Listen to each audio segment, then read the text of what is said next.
नमस्कार दोस्तों, स्वागत है आपका आज के मुख्य समाचार में, जिसमें सबसे पहली और बड़ी खबर में आपको बताएंगे कि इंतजार की घड़ी खत्म और मतदान के दिन सुबह से ही कांग्रेस पार्टी में जबरदस्त उत्साह।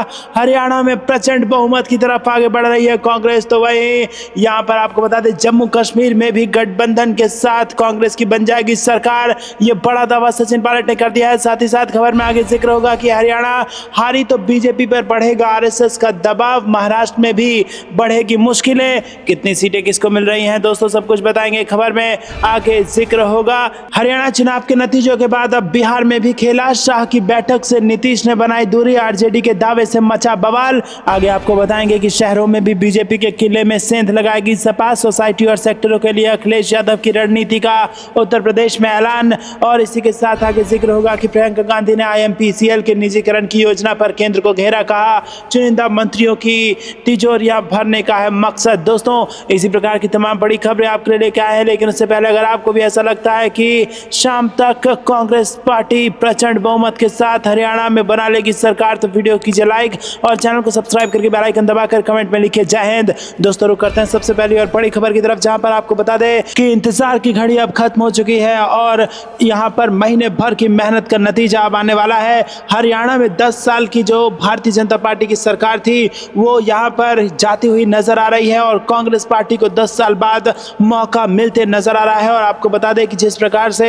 ओपिनियन पोल आए हैं, एग्जिट पोल आए हैं, उसके बाद कांग्रेस पार्टी का कॉन्फिडेंस हाई है और अब नतीजों की घड़ी भी आ गई है और नतीजे भी धीरे धीरे आने शुरू हो गए हैं, जिसके बाद कांग्रेस में खुशी की लहर है। और इसी बीच सचिन पायलट ने बड़ा दावा करते हुए कहा है कि हरियाणा में कांग्रेस की सरकार बनेगी और जम्मू कश्मीर में भी कांग्रेस समर्थित गठबंधन की सरकार बन जाएगी। जहां दोस्तों अखिल भारतीय कांग्रेस कमेटी के महासचिव और टोंक से विधायक सचिन पायलट ने सोमवार को टोंक में मीडिया से बातचीत के दौरान दावा किया कि हरियाणा में कांग्रेस पूर्ण बहुमत से सरकार बना रही है। वहीं जम्मू कश्मीर में कांग्रेस समर्थित गठबंधन की सरकार बनने जा रही है। उन्होंने कहा कि भाजपा ने इन चुनावों में अपने पक्ष में प्रचार करने की भरपूर कोशिश की, लेकिन जनता ने उन्हें नकार दिया है। उन्होंने कहा कि जम्मू कश्मीर में भाजपा और केंद्र सरकार ने पर्दे के पीछे से कोई राजनीतिक चालें चली, लेकिन जनता ने कांग्रेस गठबंधन को स्पष्ट बहुमत देने का फैसला किया है।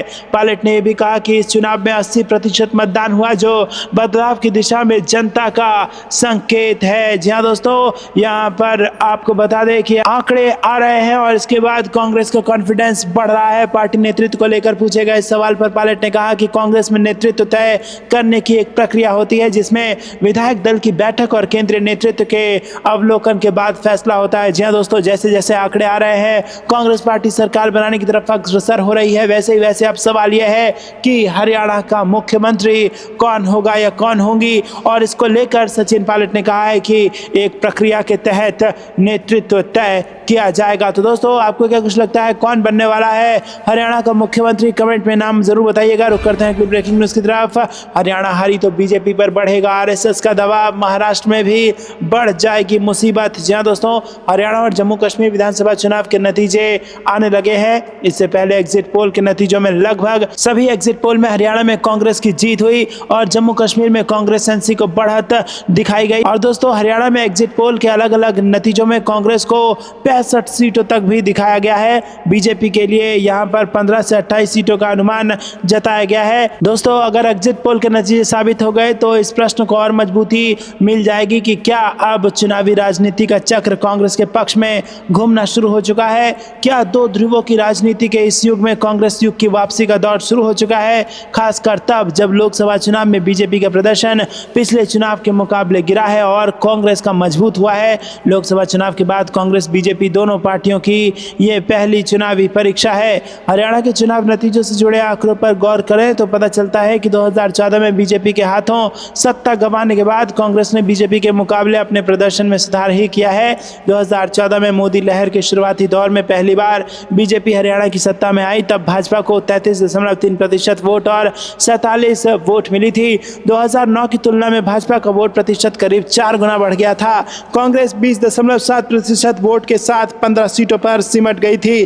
5 साल बाद 2019 के विधानसभा चुनाव में कांग्रेस ने अपनी सीटें दुगनी से भी एक ज़्यादा कर ली। तो दोस्तों आपको बता दें कि कांग्रेस पार्टी हरियाणा में अगर सरकार आज बना लेती है और अगर जम्मू कश्मीर में भी भाजपा को नुकसान होता है तो इसके बाद आरएसएस का दबाव बीजेपी पर बढ़ सकता है और महाराष्ट्र में यहाँ पर मुश्किलें भाजपा के लिए बढ़ सकती हैं। रुक करते हैं अगली ब्रेकिंग न्यूज़ की तरफ। 8 अक्टूबर के बाद बिहार में होने जा रहा है बड़ा खेला। शाह की बैठक से नीतीश ने बना ली दूरी तो आरजेडी के दावे से मच गया बवाल। जी दोस्तों बिहार की राजनीति में उठापटक का दौर जारी है। जेडीयू नेताओं के एक दूसरे पर बयानबाजी के बाद आरजेडी ने नीतीश कुमार को लेकर बड़ा दावा किया है। वहीं खुद मुख्यमंत्री के गृह मंत्री अमित शाह की बैठक में शामिल न होने को लेकर कयासों के बाजार गर्म हो गए हैं। इससे पहले बिहार के मुख्यमंत्री ने पीएम मोदी की अध्यक्षता वाली नीति आयोग की बैठक से भी दूरी बनाई थी। बिहार सीएम को वामपंथी उग्रवाद प्रभावित राज्यों के मुख्यमंत्रियों के साथ बैठक में हिस्सा लेना था, लेकिन इस बैठक में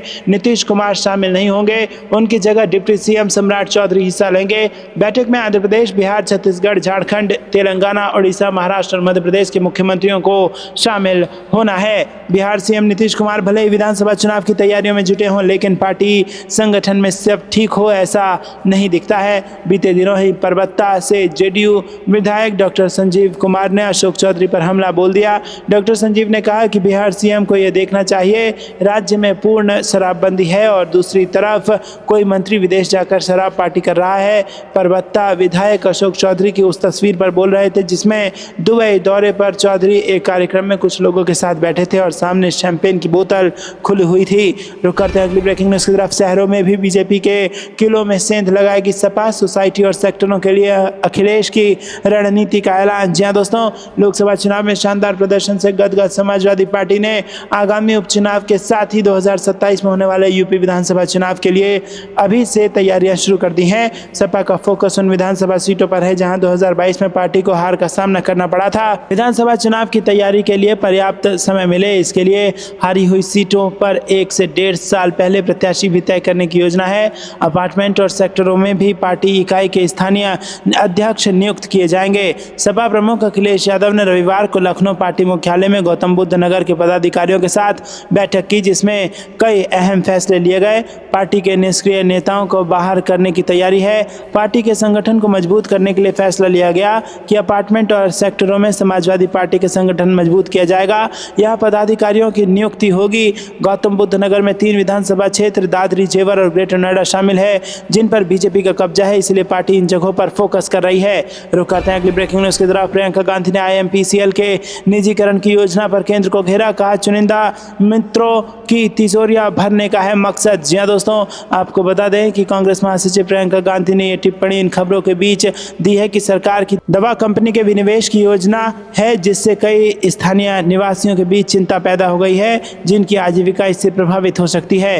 रुक करते हैं अगली ब्रेकिंग न्यूज़ की तरफ। लैंड फॉर जॉब मामला, लालू परिवार को बड़ी राहत। तेजस्वी, तेज प्रताप और लालू यादव तीनों को मिल गई जमानत। जी हाँ दोस्तों दिल्ली की एक अदालत ने राष्ट्रीय जनता दल प्रमुख और पूर्व रेलवे मंत्री लालू प्रसाद और उनके बेटों तेजस्वी यादव, तेज प्रताप यादव को नौकरी के बदले जमीन से जुड़े धन शोधन मामले में सोमवार को जमानत दे दी है।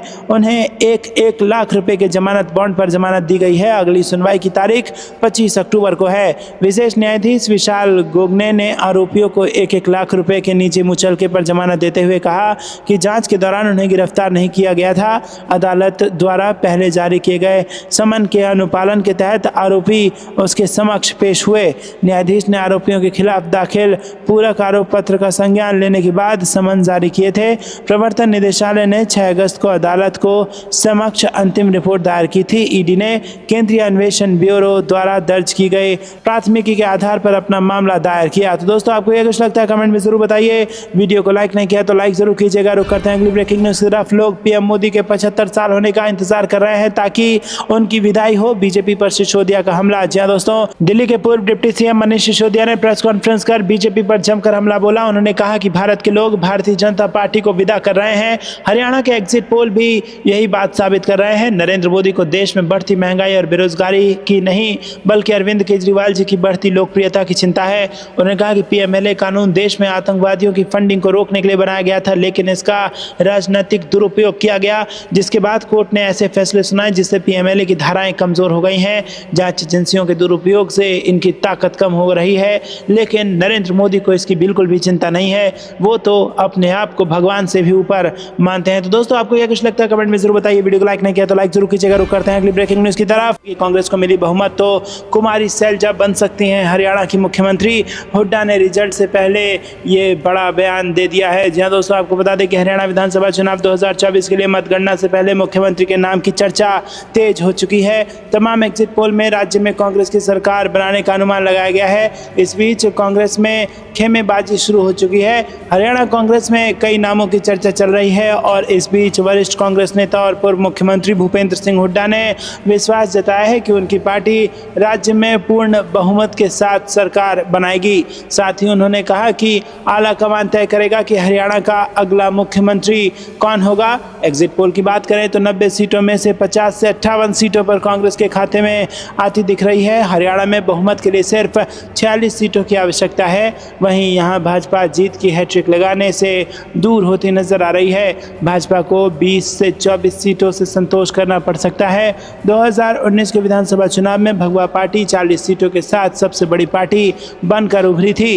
हरियाणा में मुख्यमंत्री पद की दौड़ में कुमारी सैलजा का नाम भी उछाला जा रहा है। दोस्तों आपको बता दें कि रिपोर्ट के मुताबिक उनके बारे में जब कांग्रेस नेता भूपेंद्र सिंह हुड्डा से पूछा गया तो उन्होंने कहा कि राजनीति ऐसी चीज़ है कि कोई भी आकांक्षा रख सकता है। उन्होंने कहा कि हालांकि एक प्रक्रिया होती है, विधायक अपनी राय देंगे और आला कमान फैसला लेगा। हुड्डा ने कहा कि मुख्यमंत्री पद पर सभी का अधिकार होता है, ये लोकतंत्र है, आला कमान जो भी फैसला करेगा हम उसे स्वीकार करेंगे। हुड्डा ने कहा कुमारी सैलजा हमारी वरिष्ठ नेता हैं। रुक करते हैं अगली ब्रेकिंग न्यूज़ की तरफ। कांग्रेस की मुट्ठी में दिख रहा हरियाणा, जम्मू कश्मीर में भी एनसी गठबंधन को बढ़त। जी हाँ दोस्तों, आपको बता दें कि हाल ही में केंद्र की सत्ता में तीसरी बार वापसी करने वाली भाजपा को हरियाणा और जम्मू कश्मीर विधानसभा चुनाव के परिणाम निराश कर सकते हैं। शनिवार को हरियाणा में मतदान के बाद आई विभिन्न एजेंसियों के चुनाव पूर्वानुमान में भाजपा को नुकसान होता दिखाई दे रहा है। हरियाणा में कांग्रेस जहां अपने बलबूते स्पष्ट बहुमत की मजबूत सरकार बनाती दिख रही है, तो वहीं जम्मू कश्मीर में 10 साल बाद हुए चुनाव में भाजपा बहुत मामूली बढ़त करती दिख रही है। हालांकि महबूबा मुफ्ती के दल पीडीपी के ढलान के चलते नेशनल कॉन्फ्रेंस कांग्रेस गठबंधन की सरकार बनने के आसार हैं। तो दोस्तों जम्मू कश्मीर का एग्जिट पोल अगर हम आपको बताएं तो जागरण महापोल की बात मानेंगे तो भाजपा को 29 सीट और इंडिया अलायंस को 42 सीटें मिलेंगी। पीडीपी को 7 और अन्य को 12 सीटें यहां पर जाती नजर आ रही हैं। जिसके बाद अगर आज तक के एग्जिट पोल पर ध्यान दिया जाए तो 27 से 32 सीटें भाजपा को, 40 से 48 सीटें इंडिया अलायंस को, 6 से 12 सीटें पीडीपी को और 6 से 11 सीटें अन्य के खाते में हैं। इंडिया टीवी के हिसाब से 24 से 34 सीटें भाजपा के लिए, 35 से 45 सीटें इंडिया अलायंस को, पीडीपी को 5 से 6 सीटें और अन्य को 10 से 20 सीटें हैं। और इसी तरह रिपब्लिक भारत की बात माने तो 28 से 30 सीटें बीजेपी को जा रही हैं, 31 से 36 सीटें इंडिया अलायंस को जा रही है और 5 से 7 सीटें पीडीपी के साथ अन्य 8 से 16 सीटों पर यहां पर आगे आ सकता है। दोस्तों तमाम एग्जिट पोल यहां पर इंडिया के लिए खुशखबरी लेके आए हैं और इंडिया अलायंस को यहां पर जबरदस्त फायदा न केवल हरियाणा में बल्कि जम्मू कश्मीर में भी हो रहा है। लेकिन ओपिनियन पोल्स कहीं कहीं यहाँ पर त्रिशंकु विधानसभा की स्थिति बता रहे हैं, जहाँ पर कोई भी पार्टी या फिर अलायंस स्पष्ट बहुमत बनाने की स्थिति में नजर नहीं आ रहा है। ऐसे में किंग मेकर कौन बनता है, किसके हाथ में सत्ता लगती है, ये समय के साथ ही खुलासा होगा और पल पल की अपडेट हम आप तक पहुंचाएंगे। लेकिन वीडियो को लाइक करना मत भूलेगा। रुक करते हैं ब्रेकिंग न्यूज की तरफ। संजय राउत ने की पीएम मोदी पर मुकदमा दर्ज करने की मांग।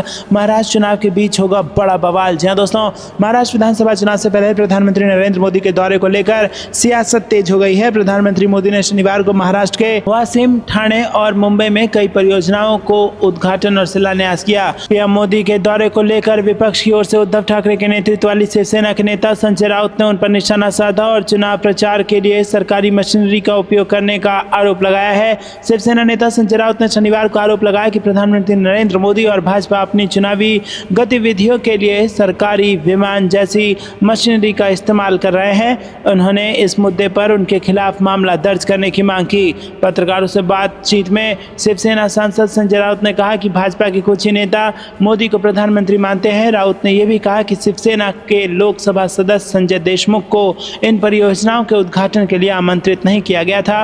उन्होंने स्पष्ट किया कि नरेंद्र मोदी केवल भाजपा के एक वर्ग के प्रधानमंत्री हैं और उनके कई कैबिनेट सहयोगी और पार्टी के नेता उन्हें प्रधानमंत्री ही नहीं मानते। बता दें कि प्रधानमंत्री नरेंद्र मोदी शनिवार शनिवार को महाराष्ट्र के दौरे पर हैं और उन्होंने महाराष्ट्र के वसीम में कृषि और पशुपालन से जुड़ी 23,300 करोड़ रुपए की योजनाओं को शुभारंभ किया। वो नांदेड़ हवाई अड्डे पर पहुंचे और फिर हेलीकॉप्टर से वसीम गए। इसके अलावा संजय राउत ने आरएसएस और भाजपा पर वोट जिहाद का झूठ फैलाने का भी आरोप लगाया।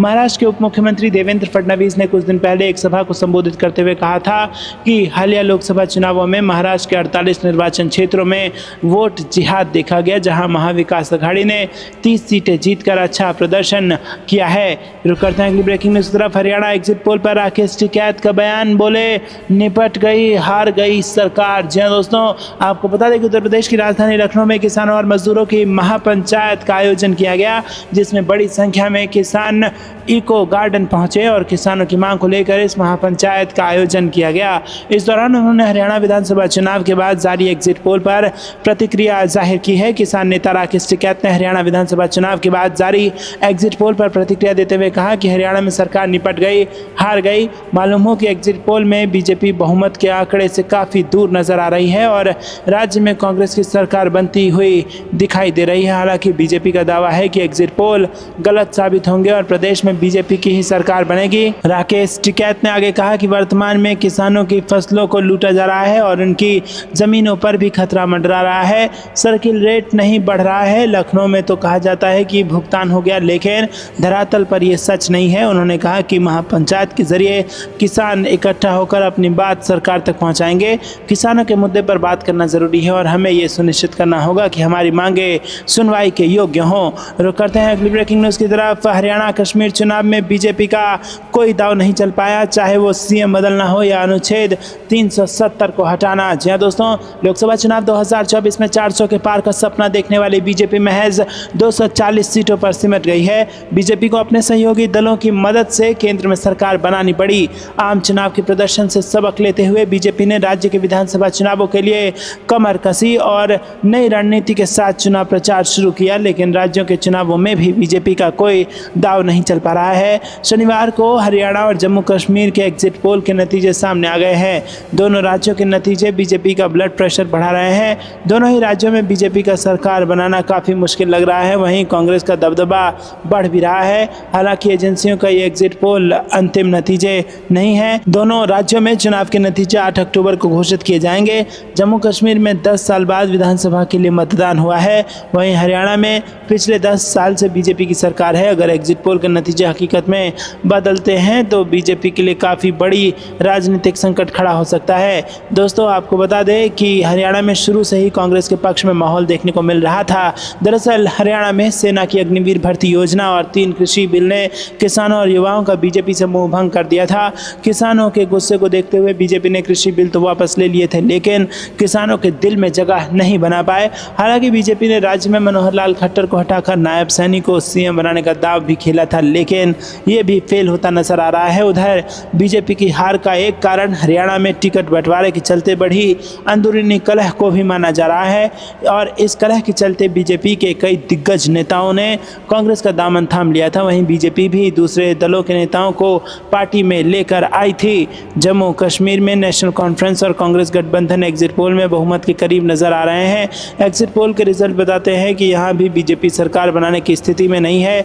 अनुच्छेद 370 हटने के बाद बीजेपी को उम्मीद थी कि जम्मू कश्मीर की जनता का रुझान उनकी तरफ बढ़ेगा, लेकिन ऐसा होता नजर नहीं आ रहा है। राजनीतिक जानकारों का कहना है कि जम्मू कश्मीर में पिछले काफ़ी समय से आतंकी हमले बढ़ रहे हैं, जिन्हें रोकने में केंद्र सरकार कोई मजबूत कदम नहीं उठा पाई है। वहीं राज्य में कई लोग अनुच्छेद 370 हटाने से काफ़ी नाराज़ हैं। इसके अलावा बीजेपी ने स्थानीय दलों के साथ सामंजस्य बनाने में भी कोई दिलचस्पी जाहिर नहीं की, जिसके चलते बीजेपी जम्मू कश्मीर में अलग थलग सी पड़ रही है। रुक करते हैं अगली ब्रेकिंग न्यूज़ की तरफ, लेकिन दोस्तों उससे पहले वीडियो को लाइक नहीं किया तो लाइक जरूर कीजिएगा। रुक करते हैं अगली ब्रेकिंग न्यूज़ की तरफ। भाजपा की वापसी रात में सूरज निकलने जैसा, किसान नेता राकेश टिकैत ने दिया यह बयान। जी दोस्तों, आपको बता दें कि हरियाणा विधानसभा चुनाव का माहौल पूरी तरीके से बन चुका है और गरमाया भी हुआ है। 5 अक्टूबर को वोट भी यहाँ पर डाले जा रहे हैं। सभी राजनीतिक दल अपनी रणनीतियों में जुटे हैं। बड़े नेता चुनावी सभाएं कर रहे हैं और किसान मुद्दा प्रमुखता से उभरा है। भाजपा और कांग्रेस दोनों ही जीतने के लिए एड़ी चोटी का जोर लगा रहे हैं। चुनाव परिणाम 8 अक्टूबर को आएंगे, जो स्पष्ट करेंगे कि जनता का मन किस ओर है। भाजपा और कांग्रेस दोनों ही चुनाव मैदान में कड़ी मेहनत कर रही है। पीएम मोदी और राहुल गांधी जैसे बड़े नेता चुनावी सभाएं कर चुके हैं और सभी दल जीतने के लिए सभी कोशिशें कर रहे हैं। दोस्तों, भाजपा को सत्ता विरोधी लहर का डर है। इसका मतलब है कि जनता इस बार भाजपा को पसंद नहीं कर रही है। वहीं कांग्रेस में कुछ बागी नेता हैं जो पार्टी को नुकसान पहुंचा सकते हैं। किसानों का मुद्दा चुनाव में बहुत महत्वपूर्ण है। किसान भाजपा के खिलाफ हैं और कांग्रेस ने किसानों का समर्थन किया है। किसान नेता राकेश टिकैत का कहना है कि इस बार हरियाणा में भाजपा की सरकार नहीं बनेगी। राकेश टिकैत ने कहा कि सरकार किसानों से बातचीत नहीं कर रही है। उन्होंने कहा कि किसान आंदोलन के दौरान बातचीत नहीं हुई। टिकैत का मानना है कि जो नेता किसानों के लिए काम करेगा वही मुख्यमंत्री बनेगा। किसान नेता ने विनेश फोगाट के कांग्रेस में शामिल होने का समर्थन किया और उन्होंने कहा कि यह उनके लिए सही रास्ता है। अगर वो खेल मंत्रालय पाती हैं तो उन्हें युवा खिलाड़ियों के लिए अच्छी योजनाएं बनानी चाहिए।